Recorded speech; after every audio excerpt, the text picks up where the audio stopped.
Bem, gente, esse vídeo vem de um pedido de um membro inscrito no meu canal que pediu para que eu visse e desse uma resposta ao herege Fábio Sabino sobre a passagem de Deuteronômio capítulo 18, verso 15 ao 18, ao verso 18.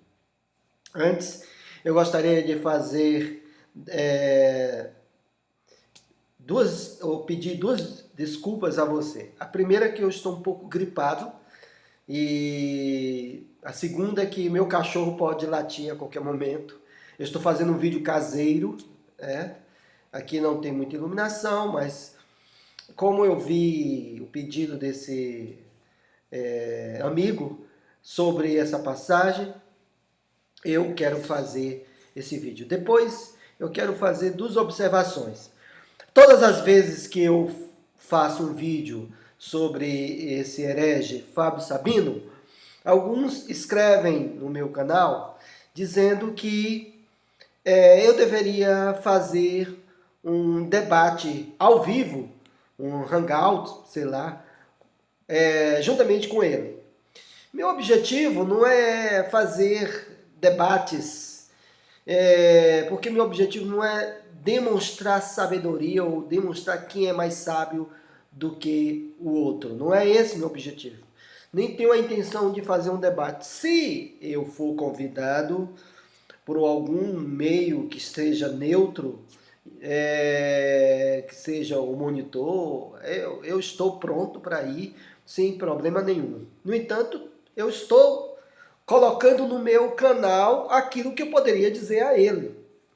E depois, alguns escrevem e dizem que eu não poderia chamá-lo de herético. Quando eu falo herético, minha intenção não é ofendê-lo.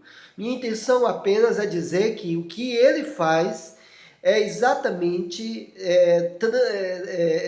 levar outras pessoas a ter uma ideia errada da Bíblia Sagrada, ou ter uma visão errada da fidelidade ou daquilo que é genuíno das Escrituras. E isso é um papel de um herege, ou seja, ele vai contra aquilo que é considerado ortodoxo. E é claro que aqueles que o seguem são pessoas que são agnósticas, ateias, e pessoas que fazem questão de achar algum erro na Bíblia para se sentirem confortáveis diante do texto. No entanto, minha intenção aqui é defender a verdade da palavra de Deus e da sua fidelidade.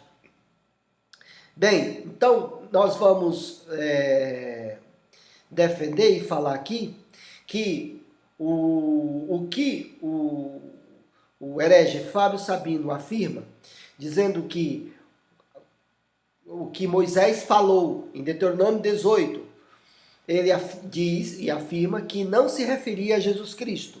Eu quero refutar e dizer que está claro que esse texto se refere a Jesus Cristo.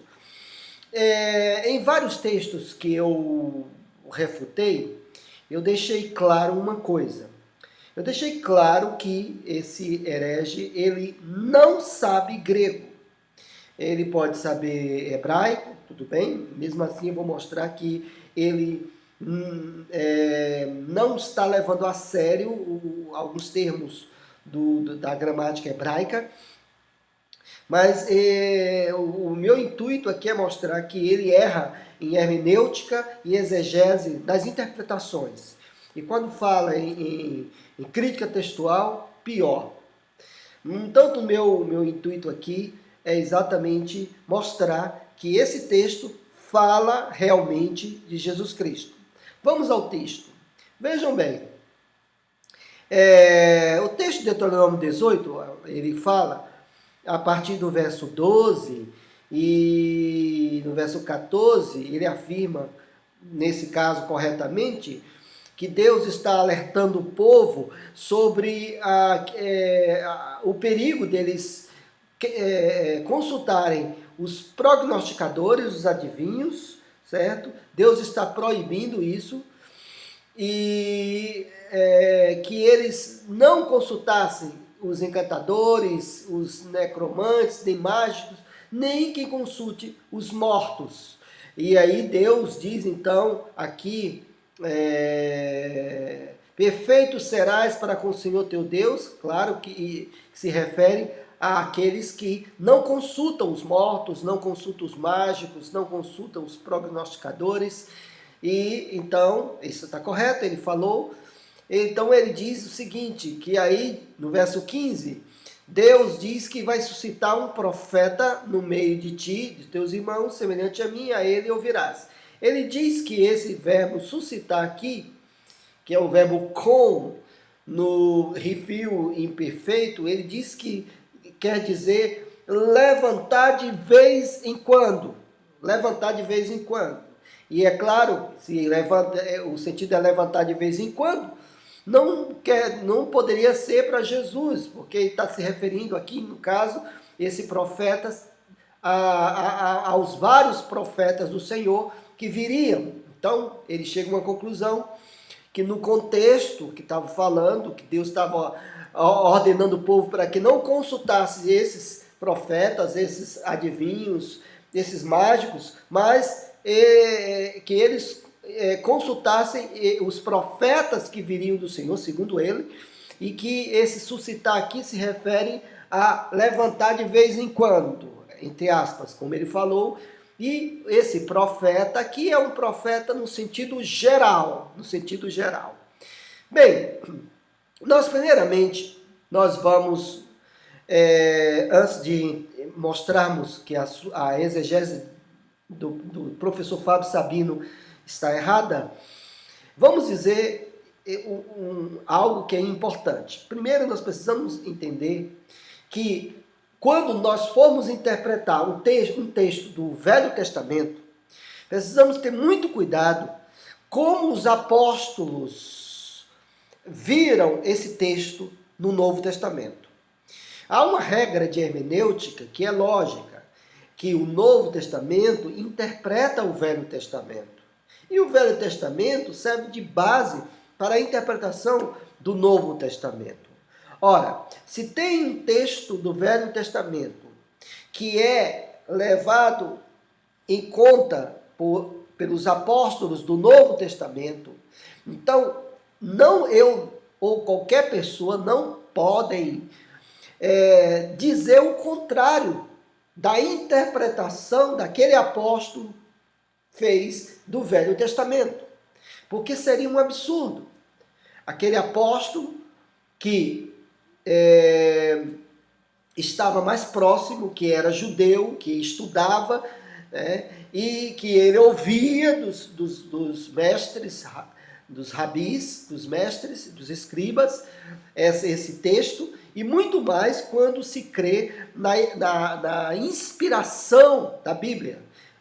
Geralmente esse professor Fábio Sabino e os seus alunos não creem na inspiração da Bíblia. No entanto, precisamos entender que se os apóstolos do Novo Testamento interpretaram aquele texto do Velho Testamento de uma forma, seria algo até mesmo sem nexo,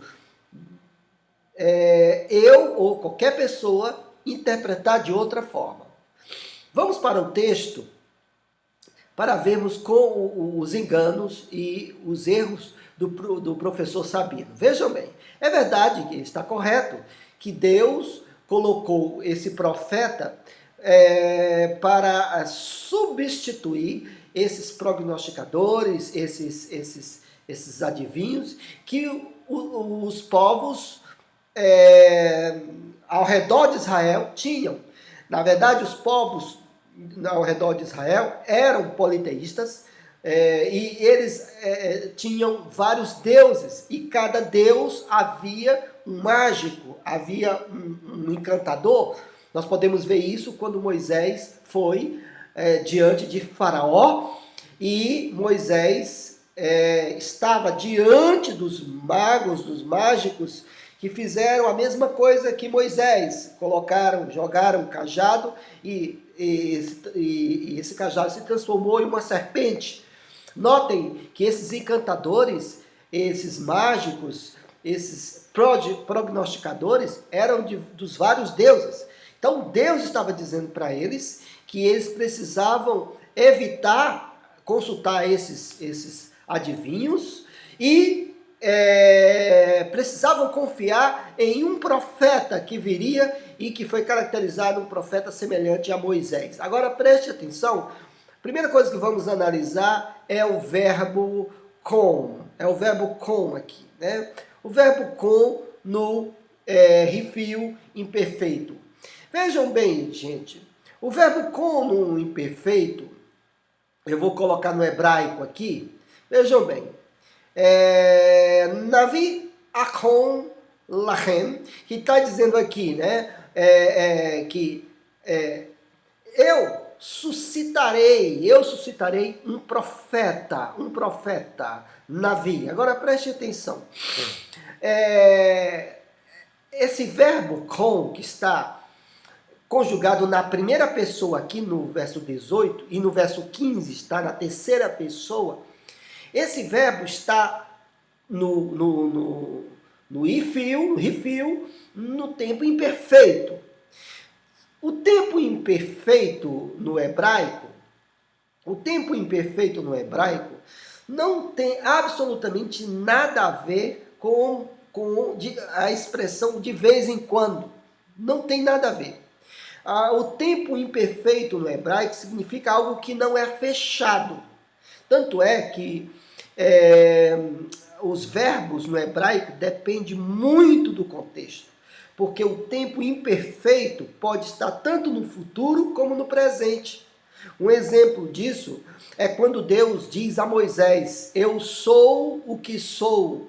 Em outras traduções dizem, eu serei o que serei. Porque o tempo imperfeito significa que não tem nada fechado. E é usado no hebraico para o futuro. Para o futuro, porque não tem nada fechado. É para o futuro. E a qualidade refil significa que é causal. Ele tem uma força de causa. É como se o texto dissesse assim, olha, Deus fez causar, Deus vai fazer levantar. É como se fosse essa expressão. Um exemplo, o verbo cal, na qualidade cal, diz o seguinte, ele levanta.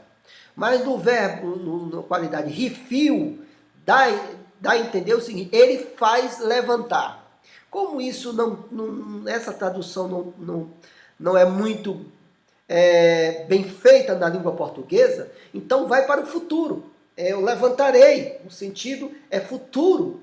E não tem absolutamente nada a ver com levantar de vez em quando. Isso é da cabeça desse herege, não tem absolutamente nada a ver. Para mostrar para vocês, para provar isso para vocês, se você der 2 cliques aqui, você vai ver outros textos no mesmo tempo, na mesma qualidade de refil. Por exemplo, Gênesis 17, 21, onde fala, minha aliança, porém, estabelecer-la-ei com Isaac, porque o verbo com quer dizer também estabelecer e levantar-se, né, suscitar. Então vejam que está no futuro aqui. Outro exemplo, 1 Samuel 3,12.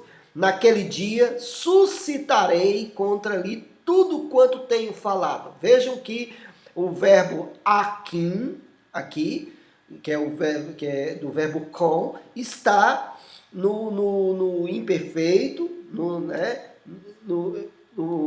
refil. Vejam que é futuro. Outra passagem aqui, Jeremias 39, que servirá ao Senhor, seu Deus, como também a Davi, seu rei, que lhe levantarei. Então, vejam aqui que está também no mesmo tempo, na mesma qualidade. E aqui em Amós também, Amós, naquele dia levantarei o tabernáculo caído de Davi. Vejam que tem duas vezes, né? Duas vezes aqui, né? Aqui, certo? E aqui. Vejam que o sentido é futuro. Não tem absolutamente nada a ver com de vez em quando. Isso não tem absolutamente nada a ver, porque o imperfeito no hebraico é uma ação que não é fechada e por isso leva-se para o futuro.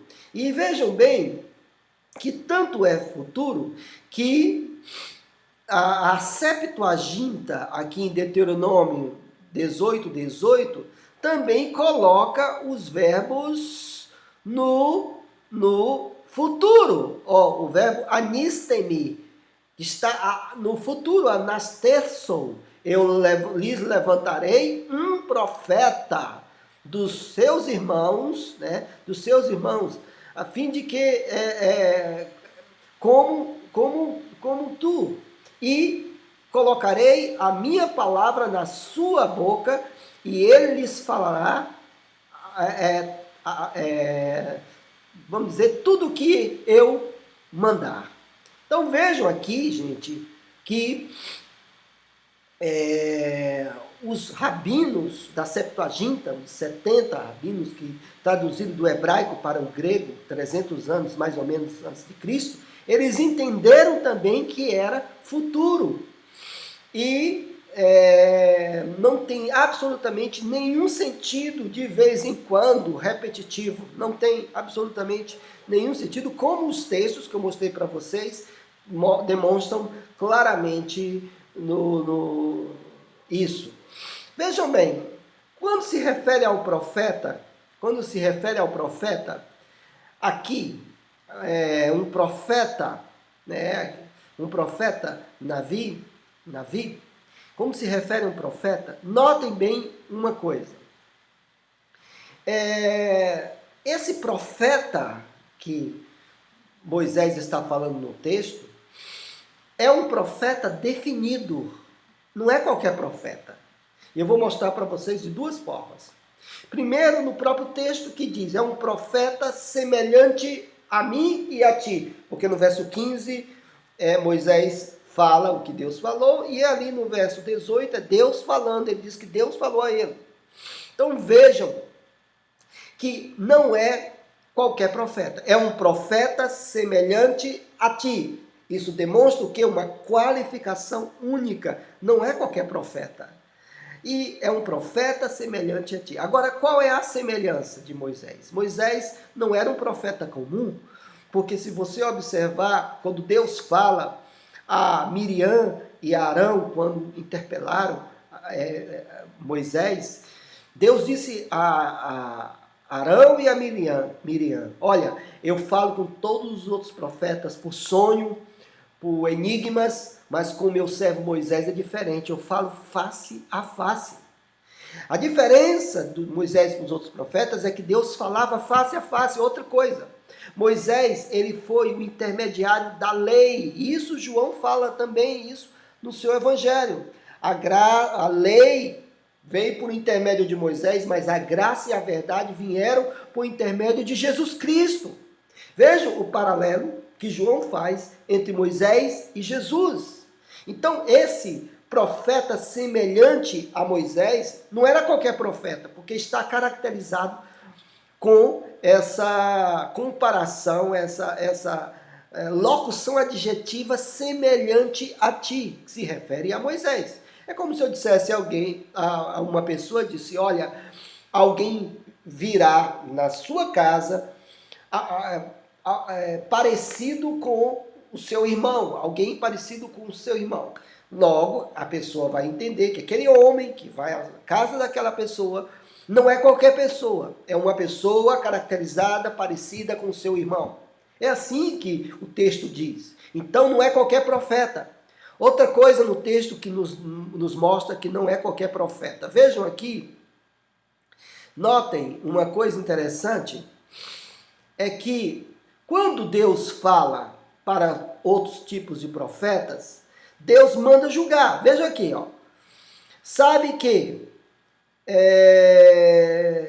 quando esse profeta falar em nome do Senhor e a palavra dele não se cumprir, nem suceder como profetizou, esta é a palavra que o Senhor não disse. No caso desse profeta, Deus fala diferente. Deus disse, a ele você tem que ouvir, a ele ouvirás, a ele ouvirás. Mas os outros profetas, Deus diz, olha, vocês têm que julgar, vocês têm que ver se a palavra dele se cumpre ou não. Então demonstra no próprio texto que esse profeta era um profeta diferente, era um profeta semelhante a Moisés, não era qualquer profeta. Outra coisa importante e mais grave ainda para saber que esse texto se refere a Jesus Cristo, é que no Novo Testamento, na pregação de Pedro e João, eles relacionaram esse mesmo texto a Jesus Cristo. Antes de irmos para o texto, precisamos entender o seguinte. Naquela época, os apóstolos, eles falavam os textos em paráfrases, porque eles não tinham facilmente a Bíblia nas mãos.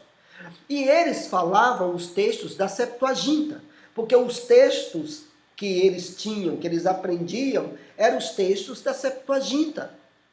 Os textos da Septuaginta. Como nós podemos dizer isso? E como podemos comprovar isso? Se você olhar o Novo Testamento, se você observar os evangelhos, as cartas de Paulo e os evangelistas colocavam os textos do Velho Testamento, os textos semelhantes ou iguais da Septuaginta. Eram os textos da Septuaginta, com pouquíssimas diferenças. Por quê? Porque eles falavam em paráfrases, muitas vezes, e até mudavam um pronome ou outro, mas era o mesmo texto da Septuaginta. Então vejam bem que o Novo Testamento, ele interpreta o Velho Testamento. Então vamos ao Novo Testamento demonstrar que se refere a Jesus Cristo. Vamos ao texto aqui, a partir do verso 20, Atos capítulo 3, verso 20, nós temos a pregação de Pedro e João, quando eles curaram o coxo de nascença. E aí, então, eles começaram a pregar, né? E dizendo aqui em grego, né? Kai apostelei ton prokecherismon himen Christo Jesum.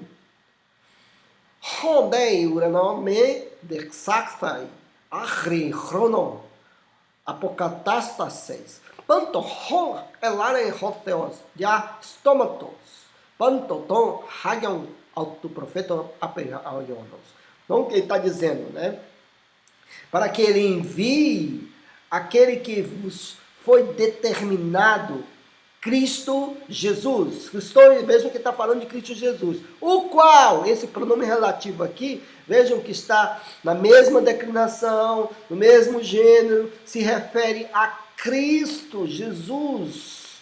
Então, o apóstolo Pedro e João estavam falando de Cristo Jesus. O contexto é Cristo Jesus, o qual é necessário que os céus receba até o tempo da restauração de todas as coisas. O tempo da restauração de todas as coisas, dos quais Deus falou através da boca de todos os seus santos, profetam apoionos, todos os seus santos profetas, desde sempre.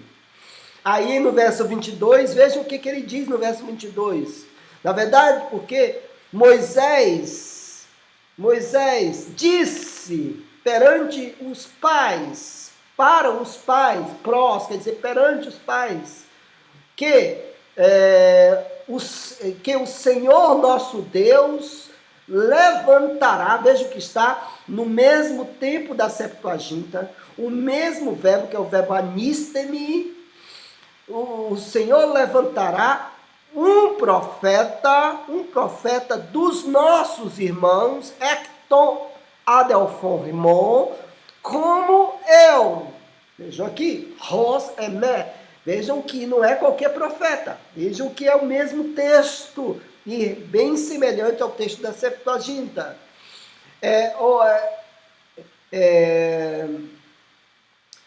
Ouvi, segundo tudo que ele vos falar. Atendei, porque o verbo acu aqui é no sentido de atender, ouvi-o, segundo tudo que ele vos falar. Então preste atenção, queridos, que o texto de Atos dos Apóstolos está relacionado a Jesus Cristo. Esse texto do Velho Testamento de Moisés se relaciona a Jesus Cristo. O próprio apóstolo Pedro e João diz que Moisés, vejam aqui no verso 22, porque na verdade Moisés disse perante os nossos pais, está falando do texto de Deuteronômio capítulo 18, que o Senhor nosso Deus levantará um profeta, vos levantará um profeta dos vossos irmãos, como eu. Vejam, então, que os apóstolos afirmam que é Moisés que falou, e esse texto está no contexto relacionado a Jesus Cristo, demonstrando que esse profeta que Moisés falou se refere a Jesus Cristo. Está claro, muito claro, que é Jesus Cristo. Portanto, aqueles que afirmam que esse texto não quer dizer, não se refere a Jesus Cristo, está totalmente enganado e não sabe hermenêutica, não sabe exegese, e ele passa por várias dificuldades exegéticas e até da linguagem do hebraico e do grego.